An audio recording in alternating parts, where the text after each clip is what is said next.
That's a marvelous idea for a cover design, Jamie. Let me know how it works out. No, you tell Chris we want whichever jacket will sell the most books. And I think you just hit on it. Yes, I'll be here all day long. Bye, Jamie. Jamie's doing such a wonderful job. What's the matter, honey? Take a look at the local election news on the bottom of the page. Colton won. He's our new DA. By a fairly wide margin, I see. Yeah. Well, sweetheart, we did expect that. Oh, I'm not surprised in the least. It's just... What, honey? It's pretty unlikely that the charges will be dropped now. Rachel, we don't know that at all. I still think that Colton can decide that he doesn't want to press charges because he's already used the publicity and stayed in office. Mac, he can't drop the charges. Now it would look like he were an opportunist. Now, there was only one way that the charges would be dropped, and I guess we both know what that was. He had to lose the election. There's no use kidding ourselves. Rachel, we don't know what is going to happen. Wait until we hear from Brian, honey. Colton will do whatever he can to convict me. You just wait and see. Aren't you forgetting one important fact? What? Brian is a very fine lawyer. I know. Don't you have faith in him? Yes, I do. I'm just tired of grasping at straws.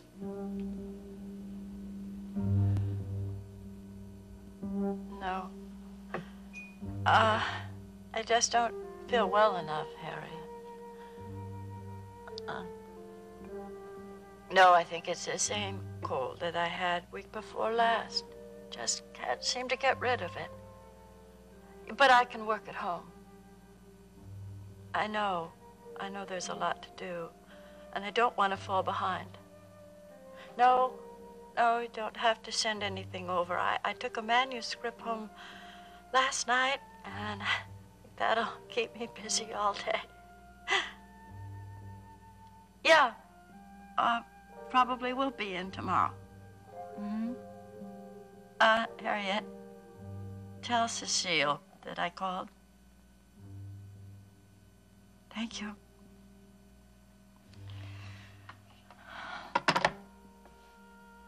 I wonder if she believed me.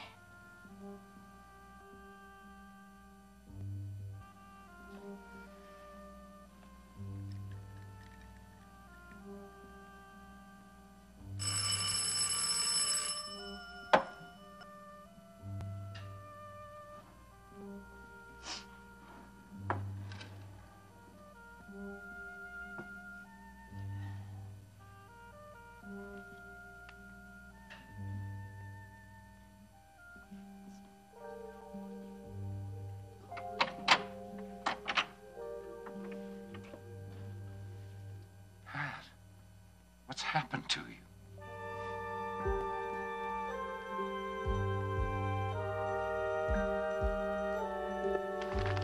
Honey, there is some great news in the paper today. What, about the election? Uh-huh. We already know who won. We saw it all on television last night. I'm not talking about the presidential election. Our friend Zachary Colton is Bay City's new district attorney. Oh, he won. You don't seem very happy about it. I just keep thinking about Rachel Corey. He's built such a tough case against her. I was kind of hoping the other guy would win and he'd drop the case. Well, now we'll never know. No, I guess not. I just can't help thinking about Rachel now. I wish you'd start thinking a little more about us and less about other people. Why? You annoyed at me because I'm worried about Rachel? I'm more annoyed because you don't seem to realize how important Colton's election could be for us. Jordan, yes, I do. How much has he lost at the arena already? Somewhere between 7,000 and 8,000, I think. And he might run up a lot more if he turns out to be one of those compulsive types. But you don't know yet whether or not he has a gambling habit? Colton's had to play things pretty cool so far. But, I know it gives him a kick, but that's about all. It sure gives Brad Garrick a kick. Well, with people like that, you can tell right away he can't help himself. So how did you find out about the DA? You just wait and see? No. I'll show you what I'm gonna do.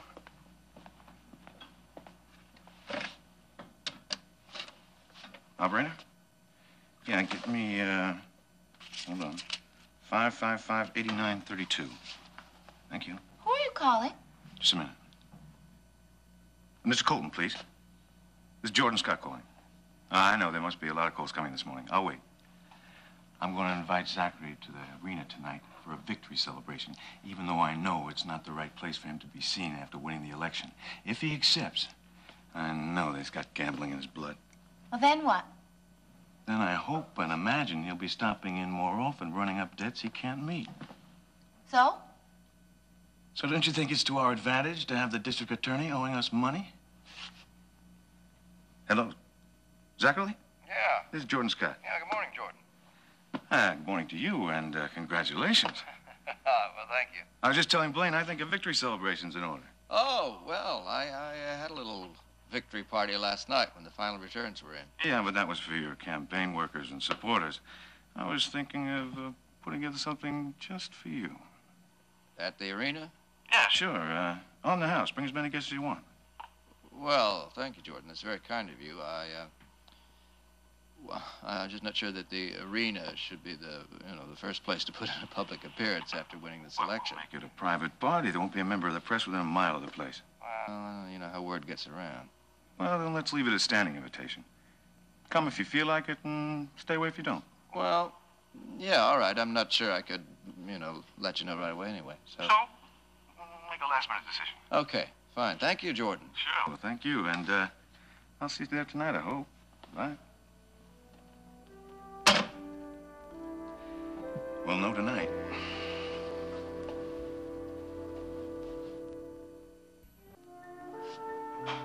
All right. Thanks. That was the guard at the gate. Amy's coming up. Oh, I'm not in the mood for your sister this morning. What's wrong? You angry about Colton getting elected? Angry isn't the word for it, Rick. Oh.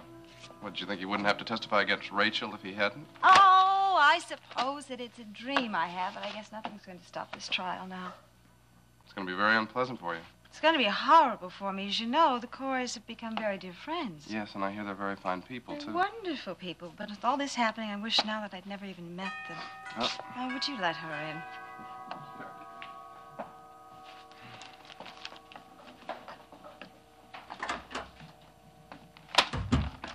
I didn't know you were still here. Come on in. Oh, good morning, Miranda. Oh, good morning, Amy. Why is she in such a bad mood? Amy, for gosh, just tell me what you want, please. Well, I just came by to ask a favor. What sort of a favor? Well, don't get so suspicious. It's something you might even enjoy. Oh, no, and don't you go away because this involves you, too. What does? Well, if you listen while I explain it to Aunt Miranda, you'll understand. Now, you know that Jerry and I have been getting rather serious with each other. And Would you mind getting that, Rick? I don't feel like talking to anyone this morning. Hello? Hello, this is Liz Matthews. May I speak to Kit Perini? I'm sorry, she's out of town for a few days. Can I take a message? Oh, dear. Do you know when she's expected back? You see, I was going to give a little party for my niece, Marianne. She's going to be visiting Bay City for a few days, and she's a nurse, too. I thought she and Kit might have a lot in common. Oh, I don't exactly know when Kit's expected. Could you hold on a minute? Do you know when Kit's coming back? No, she hasn't really told me yet. I'd be happy if she never comes back. We don't really know when she's returning. Oh, dear. My party's in a couple of days. Well, I could leave a message in case she does get back. You're very kind. Mrs. Matthews, right? Yes, that's right. But do you mind if I ask with whom I'm talking? Oh, I'm Rick, Kit's brother. Oh, Rick. How old are you? 25? And single? Yes. Well, you tell Kit to bring you along to the party. You're just going to fit in fine. Well, I'll make that part of the message. Tell her Liz Matthews called, Sally's aunt. Oh, yes. Okay, well, it's nice talking to you, Mrs. Matthews.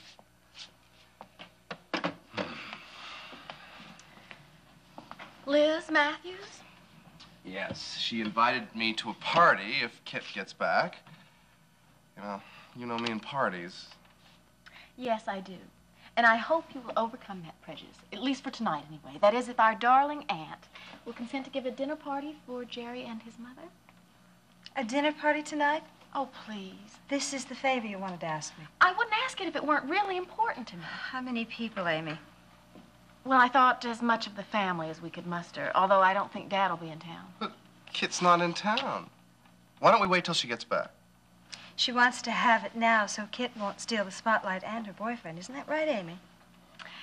Jerry is not the least bit interested in Kit. Oh. But it is true that she does like to play center stage. Well, I'm staying here now, so if Aunt Miranda agrees, I guess there's no way I can avoid it. Now, what an attitude to take. I'll try to improve it today at the lab. Have a good day, darling. See you later, Amy. Goodbye. So what do you say, Aunt Miranda? There'll only be 5 of us. No, I am absolutely not in the mood to have a dinner party tonight. Oh, please, I'll do all the work. Why is this so important to you?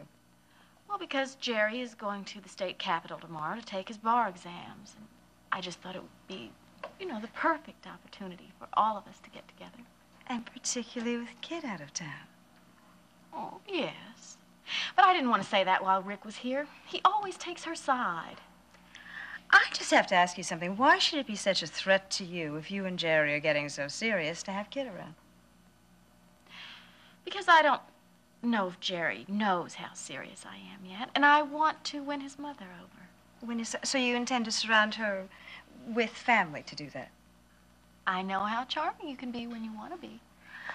I could be a lot more charming, Amy, if I could figure out why a person like yourself wants to have anything to do with someone like Jerry when he doesn't have a cent to his name. I don't have to marry for money. I have plenty of my own. Amy, you're going to make the same mistake Kit did when she married Joey. No, I'm not. Now, wait a sec. Listen to me for a minute, for goodness sake. Have fun with Jerry, have an affair with Jerry, but don't marry him. It'd be a disaster for both of you. Look, Miranda, I think I can be honest with you. Oh, spare me. Jerry is the best-looking man I've met in years. He is the best lover I've ever had. Wonderful. Then why not settle for an affair? Because I told you before, I have plans for him. I'm going to make him into a very successful lawyer and a man about town. Are you serious? Yes, I am serious. And I think a little family dinner would be perfect to introduce him into our way of life. Let's say you get what you want and you make Jerry one of us. What satisfaction would you get from that? The satisfaction of sticking it in Kit's eye. Oh, look, you don't have to be happy about it. Just give the dinner party. Sorry, darling, I am not up to it at all. I might be able to return the favor sometime. Oh, I can do without such a favor. Well, you might need it if your little thing with Matt Corey progresses a little bit. What are you talking about? Oh, come on, Miranda. Admit that you have your eye on Matt Corey.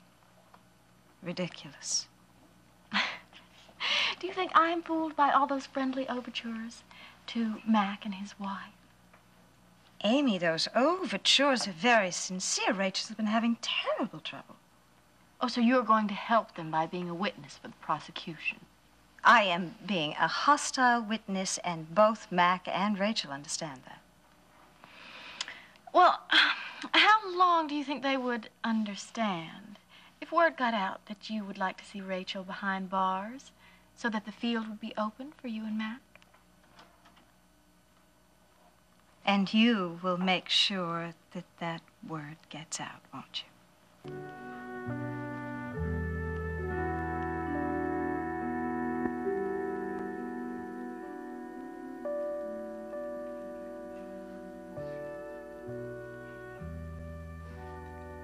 I just wanted to work at home today, Dad. Is that going to help you? Oh, it's left from last night. Honey, you're in no condition to get any work done. Well, maybe I can if I get a little more sleep. Were you sleeping last night when Mary Ann called? No. Oh, why? Did she say we'd spoken? Yes. She telephoned me this morning. She said it was clear to her that you were intoxicated. Pat, she doesn't know whether to come visit you or not. That's the way she feels. Maybe she shouldn't. Now, honey, don't get defensive. I want us to talk about this. Well, if she was upset, why didn't she tell me? Because she went through this with you some years ago. There will not be a repetition of that, Dad.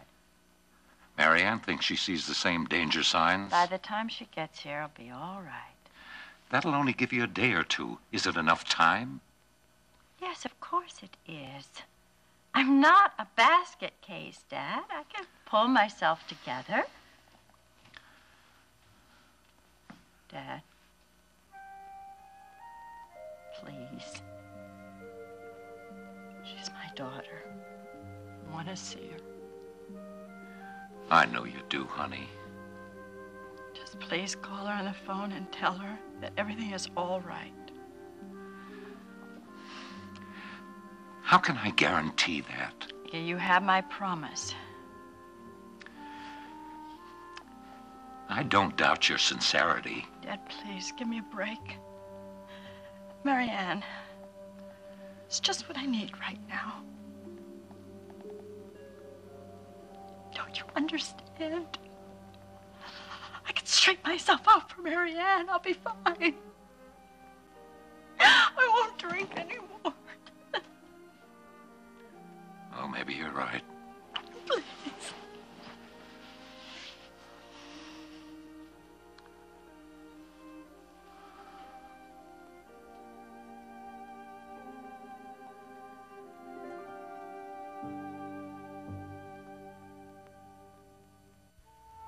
Red, I completely understand the position you're in.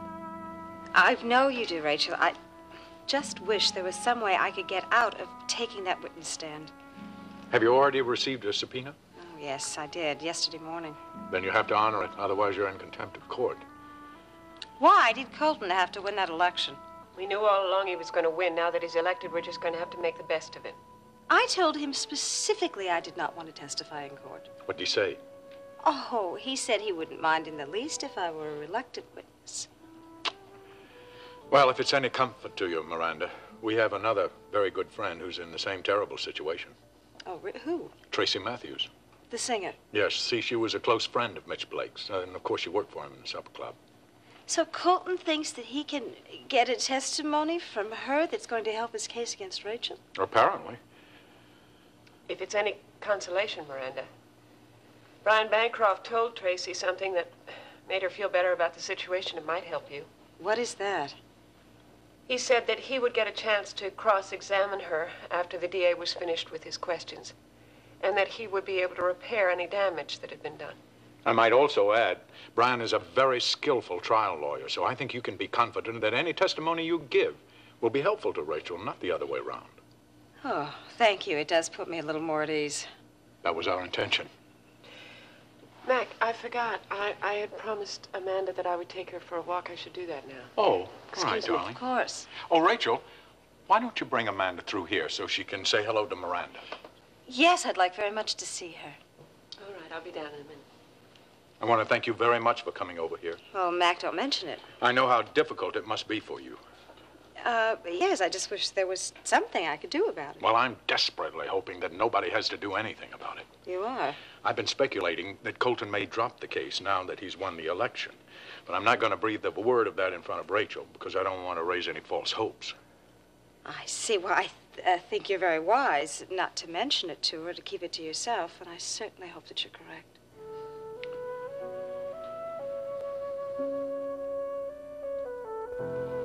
No. Don't have Mr. Colton call me. I'll keep trying from this end. Thank you very much. I'm afraid Colton won't return your call?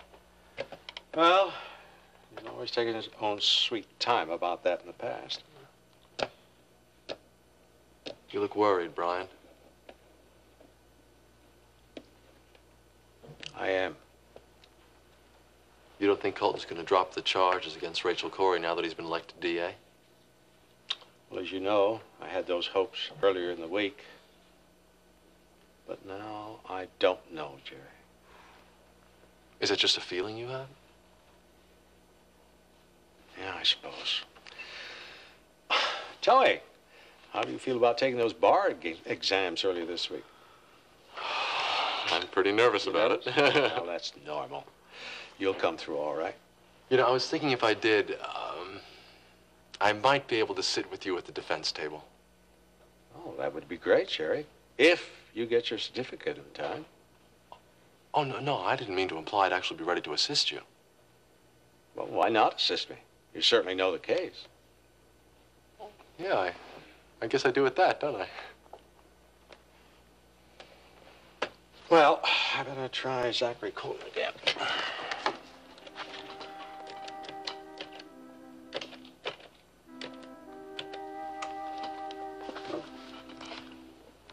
Zachary Colton's office, please. Thank you. Yes, this is Brian Bancroft again. Is Mr. Colton free now?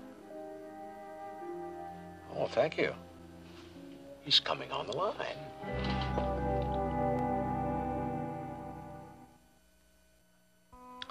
Congratulations, Zachary, on your victory. Well, thank you, Brian. You can probably guess why I'm calling this morning. Well, I know you've gotten into your head that I've just been using Rachel's case to make headlines. Well, that certainly didn't hurt you at the polls yesterday. Well, I can't deny that, but then as to your other assumption, that's another matter altogether.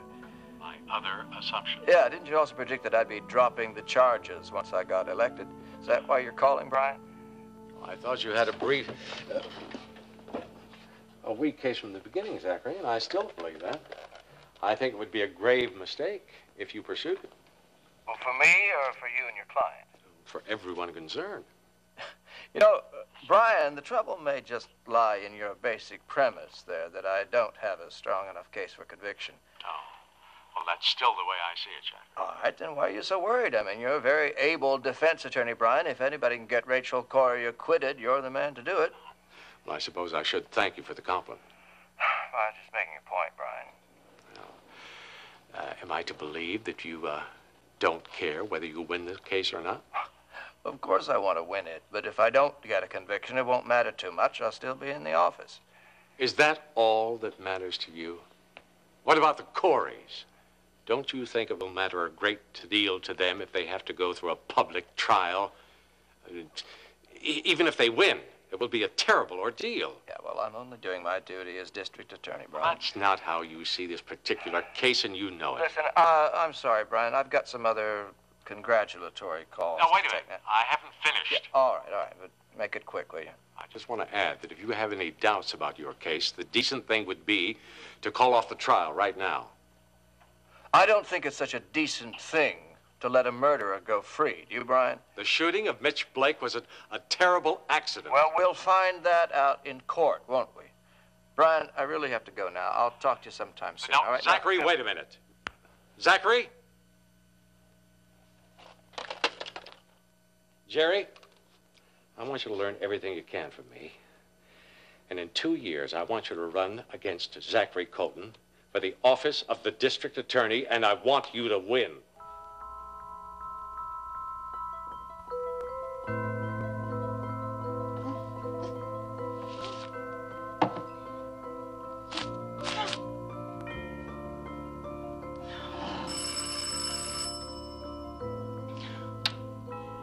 Away. Go away. I'm working.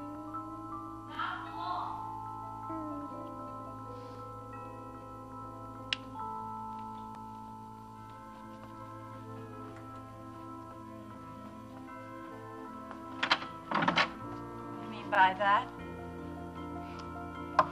Well, at least it's a coffee stand. Right. I asked him. What did you mean by that? We'll get to that later. Now, where's all this work you're supposed to be doing? It's in the bedroom. Oh, you usually work lying down? Yes. Harriet said that there sounded like there was something wrong when you called in this morning. No, she didn't. I told her that I had a bad cold. Again.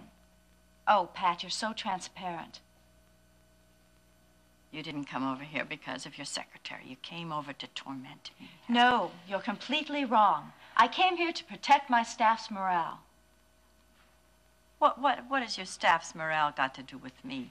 When one of their superiors gets away with telling such a brazen lie, it doesn't do any good. Harriet believed what I told her.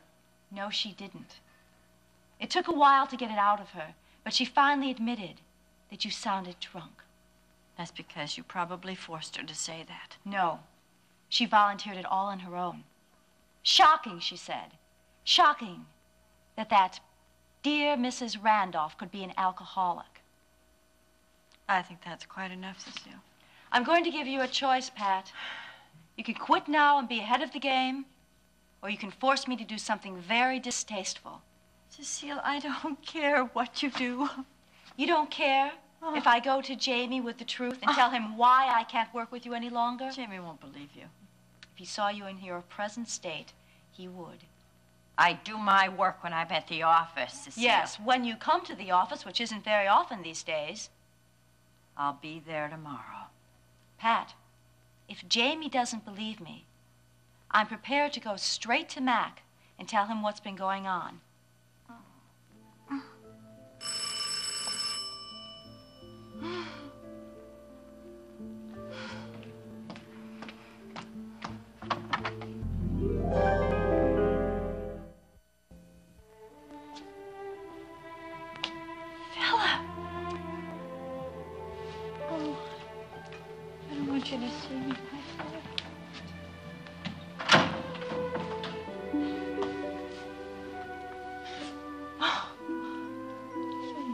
Left right after we talked.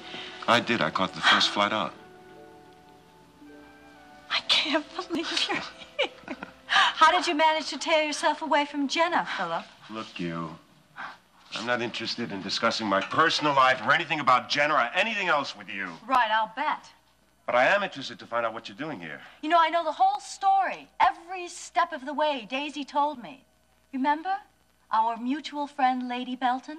Well, she called me yesterday to fill me in on all the fun and games you've been having in Switzerland with That's Jenna. enough out of you, Cecile. Yes, I think it is. And now I think I'll answer your question about what I'm doing here. Oh, Philip, you don't want to get involved in this. No, Pat, it's all right. But I am involved. Don't you realize that? What are you saying? I gave Pat an ultimatum about her work. You don't have any right to give Pat any ultimatum. I am her boss. You're not her boss. Mac's her boss. Mac hasn't been in the office in ages. So I told her that she can either quit now or have me fire her. You think Mac's going to stand for that? He will when I tell him the truth, which is that she's usually too drunk to be any good to us.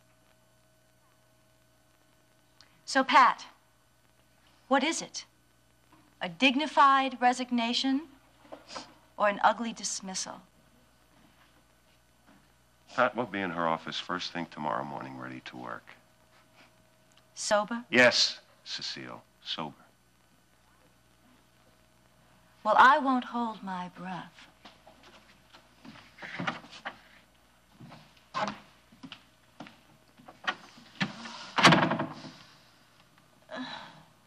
How long has this sort of thing been going on? Oh, Cecile stops by the apartment quite often these days. It started when I didn't show up at the office because I had a hangover. And when was that? Soon after you left Switzerland. Pat, why didn't you tell me that when I called you? Because you have enough trouble of your own. That's not true. Can't you understand that? You're not trouble to me. Listen to me. You're somebody I care about. That really seems impossible, Philip. But it's true. How can't you believe that? Come on. Can you stand up? Yeah. I just can't believe you came home. Oh, Pat, you told me things were terrible with you, so I came as soon as I could. Okay? Mm-hmm. Now, come on, you gotta get some sleep. Get you something to eat. You'll feel a lot better after that, really. Oh. You're gonna be okay.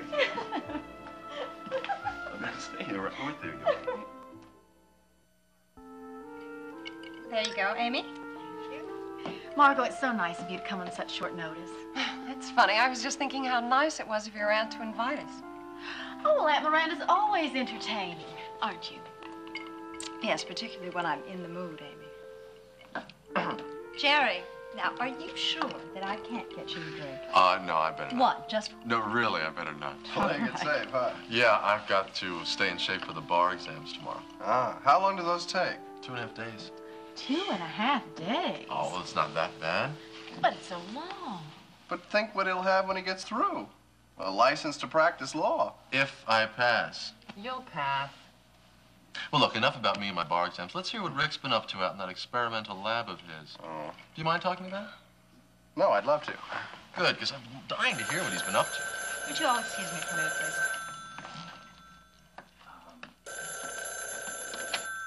Hello? Hello, Miranda. It's Brad. Hello, Brad. I hope I didn't call you at a bad time. No, it's all right. Oh, sounds like you have guests over. Yes, well, I'm having a little dinner party Amy wanted me to give. You giving a dinner party for Amy? You sound surprised. Well, yeah, I am a little. I mean, if it was Kit, I would understand. Brad, where are you? I can hardly hear you. There's so much noise. Oh, I'm at the bar at the arena. Gambling again? Yeah. Well, look, the reason I called was I was just wondering if you knew when Kit might be back in Bay City. I'm not sure in a day or so, I guess. Oh. Well, how about if I call you back tomorrow? Would that be all right? It's fine with me. Okay, I'll do that then. Hope to see you soon, Miranda. All right, bye-bye. Bye-bye. Oh, is that Brad looking for Kit? Yes, Amy. He's at the arena. There was so much noise I could hardly hear him. Well, they're becoming quite an item, I guess. Who? Well, Brad and Kit, of course. Because they've dated a few times? It has been more than a few times, Rick. In fact, they almost went to New York and Philadelphia together, didn't they, Aunt Miranda? Yes, Amy. Kit, I think, had qualms about it, but Brad wanted to go. So it's one-sided, which hardly makes it an item. Besides, I don't think that Brad Garrick is a serious enough person to interest Kit. Yeah, it's hard for me to imagine Kit with that kind of guy. You seem to know a lot about my sister. No, really, I don't. We had some long talks back when I was guarding her. She's terrific. Yeah, she's terrific. Huh. Bartender, could I have another scotch and soda, please? Yes. Mr. Garrick, hello. How are things going tonight? Lots of action as usual. Lots of action. You know, I couldn't help overhearing your telephone conversation. Is Kit the girl you're interested in now? Well, I was calling Miranda Bishops to find out when she would be back in Bay City. That doesn't answer my question. Do you mind my asking? Oh, no, I don't mind in the least. I guess it's just one of those things that happens to you out of the blue. I guess I'm just a little bit surprised about how quickly you went from Amy to Kit. Well, you know, Amy. Oh. Excuse my foot in my mouth. I forgot she's dating your ex, isn't she? Actually, I couldn't care less. Besides that, I think you probably know Amy better than I do. You do know Amy pretty well, don't you? Pretty well. Well, I suppose your next question is now going to be, what is she really like, right? Well, I am mildly curious, yes. Well, I guess I just have a little bit too much of the old-fashioned gentleman in me because I never talk about ladies. You know, you wouldn't say that if there wasn't something to talk about. Pretty clever. I'm working on it.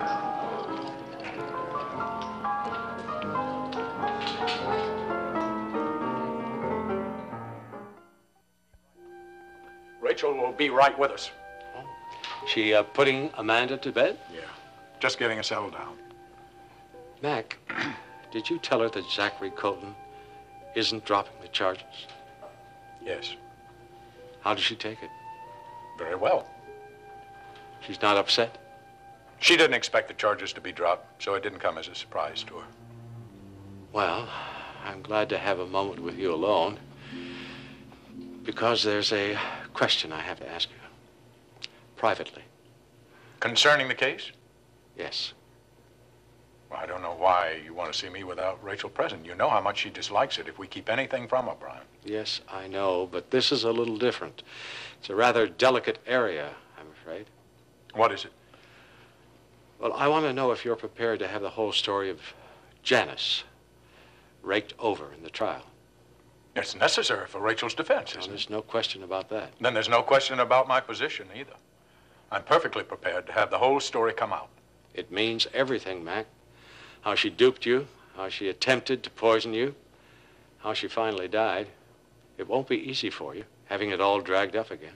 If it helps to clear Rachel, I'm willing to endure anything. Well, I just wanted you to know what you're in for. Is that all you have to ask me? No. No, there's something else. But I have to warn you that the question I have to put to you now, well, it's a real rocker. Ask it, my friend. Do you believe Rachel's story about Mitch Blake? Hands down? Oh, yes.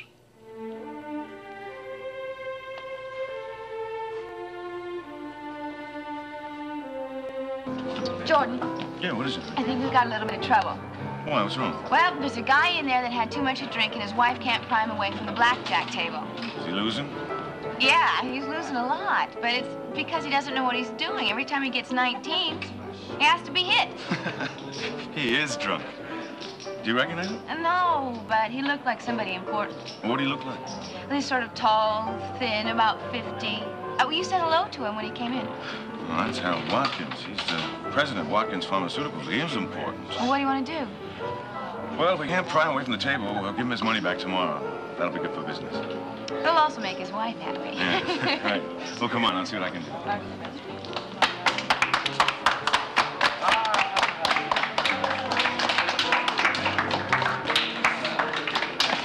I think I was right about our DA. Sure looks that way. Now, if he starts on the tables tonight, and he can't stop, well, no, I was right. So let's show him a very good time.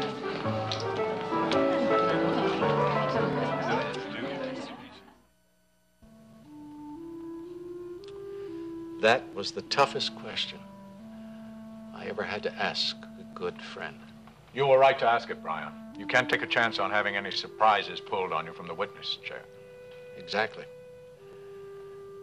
And in effect, Rachel, I have to ask you the same kind of question. All right. Have you told me everything? Yes. All right, would you mind going over what happened with you and Mitch when you saw him in St. Croix? You want me to do that right now? Yes, I do. Okay. Now, you understand that the sequence of events that took place in St. Croix will be a crucial part of the case. Yes, I understand. All right, first, tell me how you happened to find Mitch in St. Croix. Well, as I told you, Tracy was the one that had told me Mitch was going to be in St. Croix. And when I got down there, I managed to find out where it was he was staying.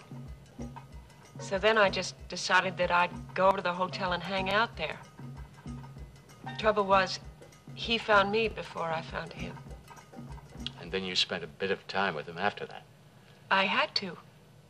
I was hoping he'd lead me to Mac. I understand that, Rachel, but I need to know how much time you spent together.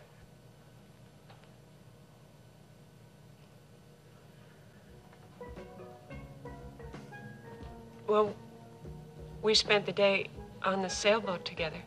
You spent the entire day with him? Yes. Why? I had no choice, Brian. I didn't know where Mac and Janice were. I mean, she had hidden him somewhere. I didn't know where. My only hope was that Mitch could take me to them. All right. Now, this is crucial, Rachel. Were you ever alone with Mitch in what might be misconstrued as a compromising situation? A compromising situation? Yes. Were you ever alone with him? Well, we were on the sailboat. No, I mean, were you ever alone with him, say, in his hotel room? Or did he ever come to your room? No. Rachel, are you sure that you're telling me the truth? Yes. I've told you the truth. I've told you everything.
Join us each weekday at this time for the continuing story of Another World.